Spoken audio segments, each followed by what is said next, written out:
We sat together at the table, enjoying the meal while catching up on everything that had been happening in our lives since we last met. Miriam talked about her job, her friends, and how life had been for her in the small town. I shared stories of my adventures, the places I'd been, and funny things that had happened to me during my travels.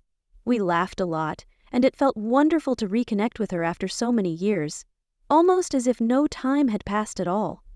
As the evening wore on, the sun sank lower, and the room gradually became quieter and darker. Outside, the soft sounds of crickets chirping began to fill the air.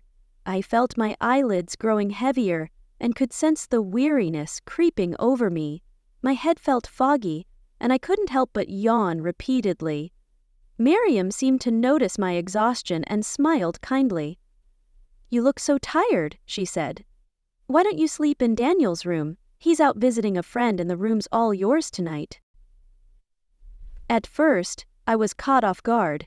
Daniel, Miriam's young son, had his own space, and I hadn't expected to be offered it, but Miriam's warm and welcoming nature made the idea of a quiet, comfortable room to rest in after my long trip sound perfect. "Are you sure?" I asked hesitantly, not wanting to be a bother. Miriam chuckled softly. "Of course, he won't mind. He'll be better there too." Feeling thankful, I agreed and made my way to Daniel's room. While lying there, the gentle sounds of the night, like the wind rustling through the leaves, added to the serene atmosphere. Yet, as my eyes began to close and sleep crept in, I noticed something odd. There was an unexplainable sensation in the air that felt off. Despite the room's warmth, a coldness seemed to settle over me, crawling across my skin. The air felt dense and almost suffocating, as if I were breathing through something thick. I tried to dismiss it as my tired mind playing tricks on me, or just the unfamiliar surroundings. Pulling the blanket tighter around me, I attempted to ignore the feeling. Still, the strange sensation lingered, like a weight pressing on my chest, but my body was too exhausted and eventually I fell into a deep sleep. Then, without warning, I was jolted awake. My eyes opened to find the room still dark, with faint moonlight streaming through the curtains. My heart raced, and I immediately sensed that something wasn't right. Turning my head, I froze in shock. Daniel was standing right beside me. His figure was motionless, his feet barely touching the floor, and he stared at me with wide, unblinking eyes. His expression was blank, unreadable, and his face was so still that I couldn't tell whether he was awake or in some kind of trance. My heart pounded as questions raced through my mind. What was he doing here? Why was he standing so close to me in the dark? Could he be sleepwalking? The thought crossed my mind, but I couldn't be sure. When I tried to speak, the words caught in my throat.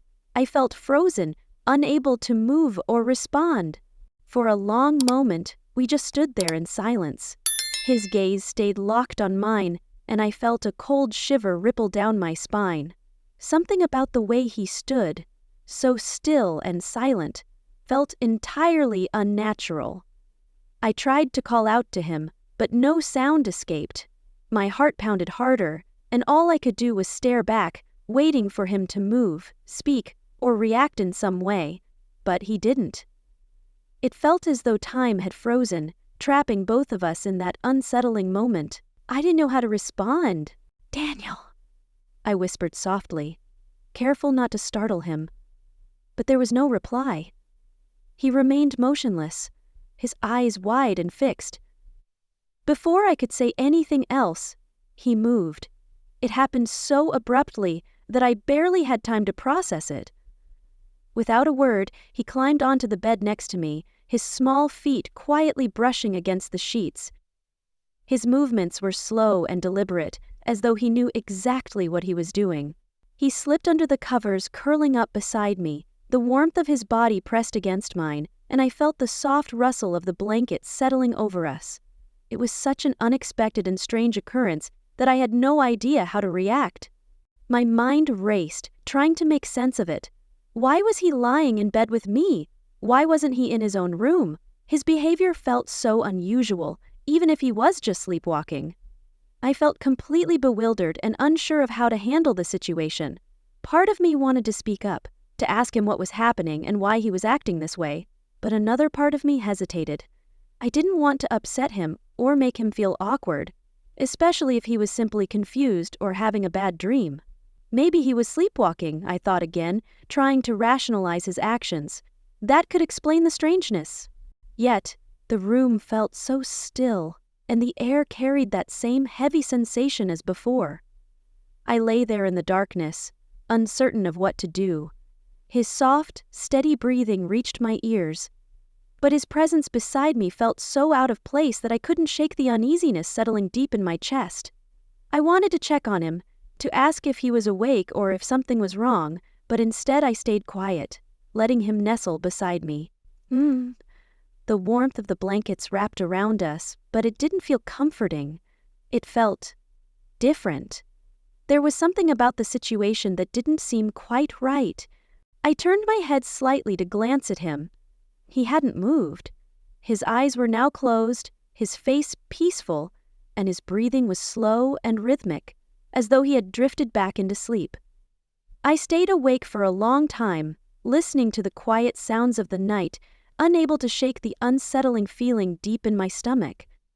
It was as if something was wrong, something I couldn't quite understand, but lying there with his small presence beside me, I couldn't ignore the growing sense of unease. Why was he so calm? Why hadn't he said anything? My thoughts spiraled, but I tried to remain composed, convincing myself it was just an isolated, unusual event. When I woke the next morning, Daniel was no longer in the room. I assumed he had gone to school or was with Miriam. I decided not to mention the previous night, thinking it might have just been an odd episode or a lapse in his sleep.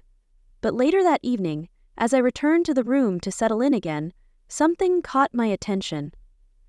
The door to the room was slightly ajar, as though someone had been in and out during the day. I brushed it off as a coincidence, trying not to dwell on it. As night fell once more, I found myself back in the same room, lying on the mattress and attempting to fall asleep. Yet, the feeling of being watched crept over me again. It was as if someone else was in the room, even though I knew I was alone. Suddenly, a soft noise broke the silence, the faint creak of the door as it opened. My breath hitched and my heart began to race. Was it Daniel again? I didn't have the courage to look. I lay completely still, hoping the sound would stop and fade away. But it didn't. The noise grew louder, as though someone was moving closer. Then I felt it. The weight of someone sitting on the mattress beside me. My heart nearly stopped. It was Daniel again. This time, I couldn't bring myself to turn and face him. My body felt paralyzed, as if I were frozen in place, and my thoughts spiraled into confusion and fear. What was happening? Why was Daniel coming into the room in the middle of the night? What was he thinking? I had no answers, only the growing sense of unease that seemed to deepen with every passing second.